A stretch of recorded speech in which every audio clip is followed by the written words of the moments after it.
अंतर्राष्ट्रीय महिला दिवस से पूर्व वाराणसी में तरनी फाउंडेशन फॉर लाइफ एनजीओ द्वारा जन औषधि दिवस का आयोजन प्रधानमंत्री जन औषधीय केंद्र लक्ष्मी कटरा औरंगाबाद में किया गया। कार्यक्रम की शुरुआत प्रधानमंत्री के द्वारा जन औषधि केंद्र के संचालकों व कुछ जन औषधि लाभार्थियों से संबोधन के साथ शुरू हुआ। इसके बाद समाज के लिए उत्कृष्ट योगदान देने वाले दर्जनों सामाजिक कार्यकर्ताओं का सम्मान जन औषधि मित्र के रूप में किया गया। इस अवसर पर तरनी फाउंडेशन फॉर लाइफ की प्रेसिडेंट ने महिला सुरक्षा और सम्मान के लिए शुरुआती शिक्षा से ही सिलेबस में एक विषय शामिल करने पर बल देते हुए कहा कि जब तक शुरुआत से ही बच्चों को चाहे लड़का या लड़की सभी को बताने और समझाने की ज़रूरत है, जिसके बाद उनका महिलाओं और लड़कियों के प्रति नज़रिया भी बदलेगा और वह सम्मान देना भी सीखेंगे। इस तरह देखिए, महिलाओं को हम या बच्चियों को अपनी हम बांध के तो नहीं रख सकते हैं, ठीक है। हमें अपने परिवार से शुरुआत करनी चाहिए कि जो भी देखिए कोई भी दुर्घटना होती है तो वो बच्चे भी किसी न किसी परिवार के होते हैं। ऐसा तो नहीं होता कि वो कहीं से बिना परिवार के चले आए हों।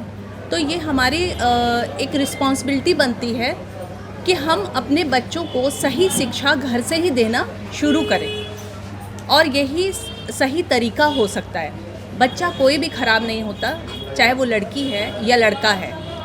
उनको संस्कार कैसे दिए जा रहे हैं या उनका उठना बैठना किन लोगों के संग हो रहा है, ये सारी बातें उसी पे डिपेंड करती हैं। अगर हम हाँ जी तो उन्हीं सारी बातों को अगर हम परिवार से ही देखें, एक छोटी छोटी चीज़ों को लेके कि हमारा अगर बच्चे का बिहेव बिगड़ रहा है, अगर बेटा है तो उसका बिहेव बिगड़ रहा है, तो इसको कुछ ज़रूरी ऐसी प्रॉब्लम्स आ रही हैं, तो परिवार वालों को पहले ध्यान दे के उसकी प्रॉब्लम सुननी चाहिए। फिर आगे उसको जो भी उसके लिए मुमकिन हो वो पहल करनी चाहिए। देखिए, कोई भी बीमारी ऐसी नहीं है जिसका इलाज ना हो। ये भी एक तरह की मानसिकता होती है कि बच्चियां जा रही हैं और उनको कोई छेड़ रहा है, तो आपको उनके मानसिक स्वास्थ्य पे ध्यान देना होगा। जैसे जेनरिक मेडिसिन है तो हम शारीरिक स्वास्थ्य पे ध्यान देते हैं, तो उन दवाओं को सस्ती किया गया मिलता है। इसी तरह अगर हम उनकी काउंसलिंग करें या अगर हमारे बच्चे को कोई प्रॉब्लम है तो हम उनको टीचर से भी डिस्कस करें कि ऐसा कुछ है क्या कि जिसकी वजह से हमारा बेटा इस तरह से कर रहा है या हमारी बेटी इस तरह से कर रही है। मैं ऐसे होकर देखती नहीं हूँ कि ये लड़का अलग है या लड़की अलग है। प्रॉब्लम लड़कियों को भी आ सकती है, बिल्कुल होना चाहिए, सिलेबस में होना चाहिए। ऐसी एजुकेशन, ऐसे जो होते हैं कि हम क्लास लगाएं, अलग से बच्चों के सेमिनार्स करें और उसमें लड़का लड़की दोनों को साथ में रख के डिस्कस करें।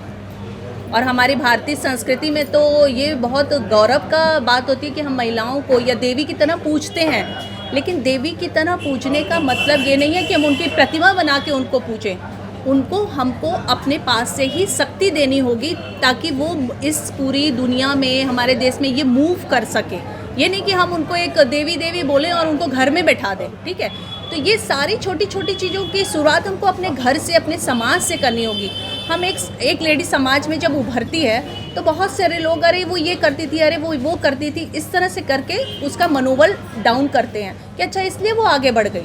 ऐसा नहीं है, हमको ये देखना चाहिए उसने कितनी मेहनत करी तो वो उस चीज़ों को आगे ले जा पाई। मैं तो कहीं भी जाती हूँ, मैं गांव में जाती हूँ, मैं बस्तियों में जाती हूँ और ख़ास करके मैं बोलती हूँ जो बच्चियाँ गांव में एजुकेशन छोड़ देती हैं बीच में पीरियड के दौरान या कुछ भी, तो मैं उनको ये सलाह देती हूँ कि आप बच्चियों को आगे पढ़ाइए, क्योंकि अब तो गवर्नमेंट की तरफ से गांव में भी बहुत अच्छे स्कूल है। ऐसा नहीं है कि गांव में स्कूल नहीं है, लेकिन वहाँ एजुकेशन ही बीच में छुड़वा दी जाती है। तो बहुत से इसके छोटे छोटे कारण होते हैं। जब हम एक साथ मिलेंगे, बैठेंगे और तो उन पे हम डिस्कस कर पाएंगे और उन समस्याओं का सलूशन निकाल पाएंगे।